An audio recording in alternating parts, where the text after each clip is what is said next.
যে পৃথিবীর ইতিহাসে 1000 বছর আগে কিছু ঘটুক, এখন ঘটুক, আগামী 1000 বছর পরে ঘটুক, মানুষ হিসেবে যেটা মানবতার পক্ষে আমি সেটার পক্ষে থাকবো। কোনো অমুসলিমও যদি মানবতার কল্যাণ করেন আমি সেটাকে ধন্যবাদ দিব। কিন্তু যদি মানবতা বিরোধী হয় আমি মানুষ হিসাবে সেটা স্বীকার করতে, সেটাকে সমর্থন করতে, জিন্দাবাদ দিতে পারি না। এবং আমাকে আমার জীবনের বিভিন্ন সংজ্ঞা অ্যানালাইসিস গুলো হিউম্যানিটেরিয়ান সাইড থেকে হবে, যে মানে মানবিক দিক থেকে আমি কোনটাকে স্বাধীনতা পরাধীনতা জয় বিজয় বলবো, মানবিক দৃষ্টিতে বিচার করব।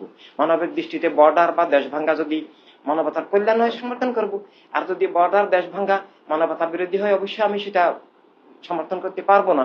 ঠিক এভাবে আর আমাদের জন্য দুইটা দৃষ্টি, ইমানের দৃষ্টি, মানবিক দৃষ্টি। যদি পৃথিবীর ইতিহাসের যা কিছু ইমান সম্মত, ইমানের পক্ষে যা কিছু ঘটছে আমরা সেখানে আজই থাকবো, 1000 বছর আগে হোক পরে হোক। আর যদি ইমানের বিপরীত হয় 1000 বছর আগে হোক, 1 লাখ বছর আগে হোক, আমি 1000 বছর পরে আমরা সবটার আমরা সেখানে নাই, আমরা সেটা প্রত্যাখ্যান করে আমরা সেটার এগেনিস্টে থাকবো।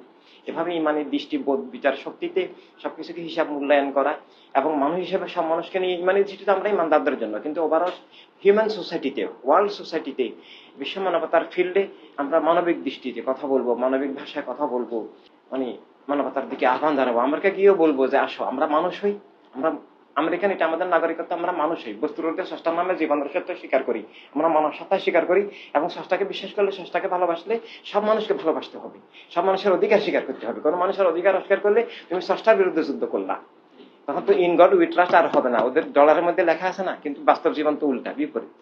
তো এভাবে মানবাধিকার স্বীকার করতে হবে। মানবাধিকার স্বীকার করতে হলে মানবাধিকার ভিত্তিক রাষ্ট্র হতে হবে এবং মানবাধিকার ভিত্তিক রাজনীতি হতে হবে। তোমরা যে রাজনীতি করো, আজকে গাজায় প্রতিটি হত্যাকাণ্ডের পিছনে, যে বোমার পিছনে মেড ইন ইউএসএ লেখা, তো ওখানে কি করছো? তোমরা যে গণতন্ত্র স্বীকার করো, তাহলে ইহুদি রাষ্ট্র কি কিভাবে বলো? এক ধর্মের নামে রাষ্ট্র কি গণতন্ত্র হয়? গণতন্ত্র স্বীকার করলেও তো অন্যদের রাইট স্বীকার করতে হবে, সবার রাষ্ট্র হবে, সবার ভোটাধিকার স্বীকার করতে হবে। তো তুমি মুসলমানকে হত্যা করবা, শুধু এক গোষ্ঠীর রাষ্ট্র করবা, কেউ আর তাছাড়াও এটা একটা দুর্বৃত্ত রাষ্ট্র। তুমি একটা রাষ্ট্র করো, আমেরিকাতে কাউকে জায়গা দেবা, যার বাড়ি যেখানে সেখানে যার রাইট নিয়ে চলুক। তুমি আরেকজনের বাড়িঘর ভেঙ্গে তারই উচ্ছেদ করে তার বাড়ি দখল করে ইহুদের বাড়ি, এটা তো দস্যুতা, এটা তো ডাকাতি, এটাকে তো মানে সভ্যতার কোনো মাপকাঠিতেই এটাকে মানে বৈধ বলা চলে না, এটাকে ন্যায় বলা চলে না। তো এটাকে যদি সমর্থন করো তাহলে তোমরা কি মানুষ রইলা? তোমরা ধর্মের দাবি বা মানুষ দাবি দুইটাই তো ফল করবে। এভাবে মানে সবাইকে শেখানো যায় আসো আমরা মানবতা রাজনীতি প্রতিষ্ঠা করি, সব মানুষকে ভালোবাসি, আর সবকিছুর মূলের পিছনে হচ্ছে মানে আধ্যাত্মিক ভালোবাসা, অর্থাৎ আল্লাহ তাআলাকে ভালোবাসা। আমাদের রাসূলকে হয়তো ওরা চিনে না, যে অন্তত যে কোনো একজন নবী রাসূলকে তো ওরা স্বীকার করে। তোমার রাসূলের ভালোবাসায় তুমি সব মানুষকে ভালোবাসো, সব মানুষের অধিকার স্বীকার করো, খুন জুলুম দূর করো, রাষ্ট্র সবার স্বীকার করো, রুটি রুজি সবার স্বীকার করো, রাষ্ট্রের হক সবার এটা স্বীকার করো, এবং এক ধর্মের, এক জাতির, এক গোষ্ঠীর না স্বীকার করো। এবং মানুষ হিসাবে সব মানুষের প্রতি তোমার দায়িত্ব আছে। আমি আমেরিকান, আমার এই বর্ডারের মধ্যে আমার দায়িত্ব শেষ, বা আমি বাংলাদেশি বর্ডারের মধ্যে আমার দায়িত্ব শেষ, এটাও মানব জীবন স্বীকার করা। মানে সব মানুষের জন্য সব মানুষকে দায়িত্ব দিয়েছেন। আমরা অখণ্ড মানবতাকে স্বীকার করতে হবে, ভালোবাসতে হবে, এবং কোথাও মানবতার উপর হামলা হলে, সংকট হলে মানবতার সংকট নিজের সংকট মনে করতে হবে। তো সেটাকে আমরা একটা স্লোগানে নিয়ে আসি যে এক মানুষ সব মানুষ, সব মানুষ এক মানুষ। কোরআনুল কারীমে আল্লাহ যেটা বলেছেন যে একটা মানুষকে হত্যা করা সব মানুষকে হত্যা করা, একটা মানুষকে বাঁচানো আহিয়ান নাসা জামিয়া, সব মানুষকে বাঁচানো। এভাবে এভাবে আল্লাহ তাআলা এত এত ব্যাপক করে দেখিয়েছে, এত বড় করে অখণ্ড মানবতাকে, যে এইভাবে।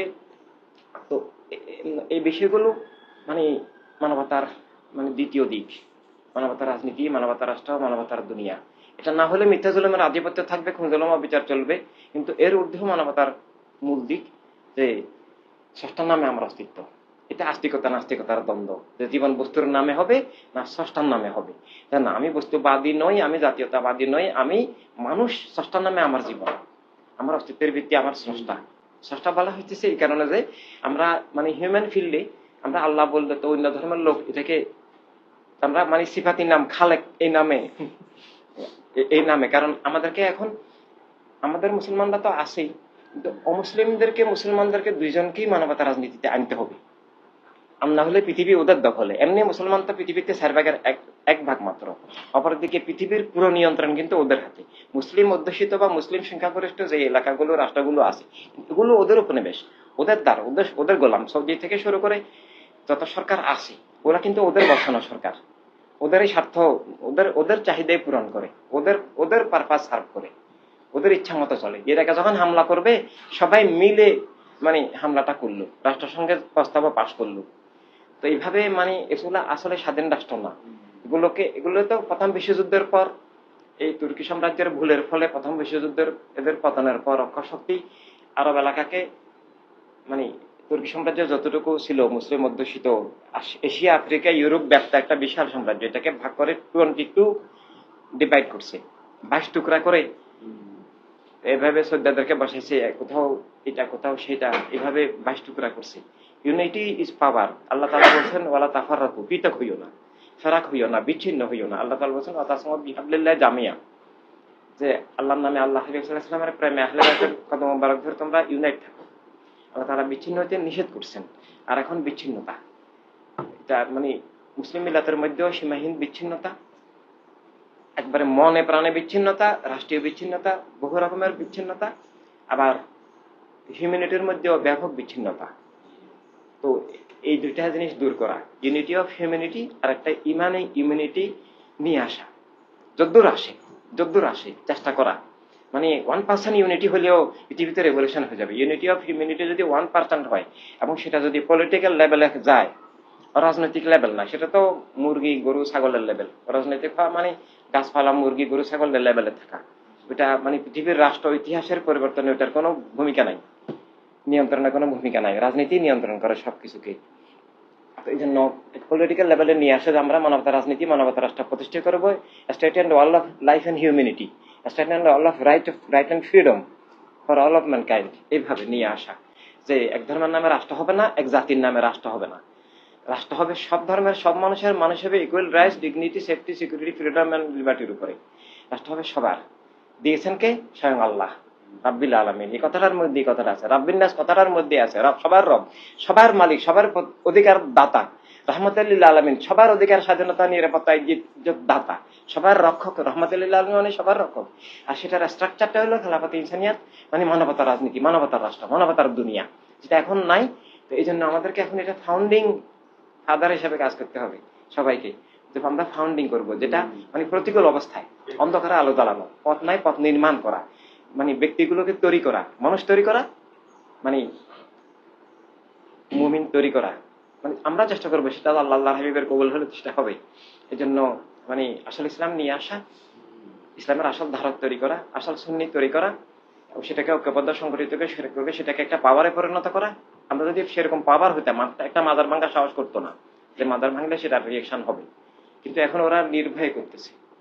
তো এভাবে ঠিক ইউনিটি অফ হিউম্যানিটি, এবং সেটা সত্তাগত দিক, যে বস্তুর ঊর্ধ্বে স্রষ্টার নামে যে জীবনের সত্য উপলব্ধি করে, এবং মানে সব মানুষের অধিকার স্বীকার করা, এবং স্রষ্টার ভালোবাসা, সব মানুষকে ভালোবাসা, স্রষ্টার রাসূলের ভালোবাসা। আমাদের কাছে রাসূল, আমাদের রাসূল সব রাসূলই, সব নবী রাসূলকে আমরা ঈমান রাখতে পারি। আর ওরা তো কাউকে রাখে কাউকে রাখে না, তো এবং তাও বিকৃত ভাবে রাখে। তো এইভাবে মানে সব মানুষকে ভালোবাসা, সবার অধিকার স্বীকার করা।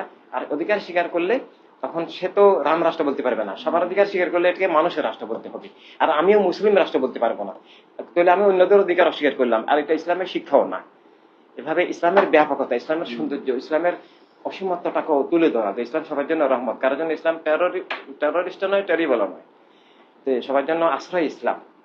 এভাবে মানে নবীর শান হিসাবে মানে অরিজিনাল জিনিস যেটা যেটা যেটা মানে আসল কথা, সেটা হলো যে আমরা তো আল্লাহ হাবিবের প্রেমে করি, তরিকত হিসাবে করি, আহলে বাইতের গোলামের হিসাবে করি, দিনকে বাঁচিয়ে রাখা এবং সব বাতিল থেকে জীবন জগৎকে রক্ষা করা, মানে নবীর শানকে পৃথিবীতে কায়েম রাখা। এটা নবীর শান বলতে ইনসানিয়াতটা নবীর অনেক বড় শান। সব মানুষ যখন বলবে আমার অধিকার, স্বাধীনতার, ইজ্জত, নিরাপত্তা, রুটি রুজির, আমার রাষ্ট্রীয় নাগরিকত্ব, বিশ্ব নাগরিকত্ব, উচ্চ রাসালাত আলাহি, এর চেয়ে বড় শান আর কিছু হতে পারে না। এই জন্য এইভাবেই নিয়ে আসা।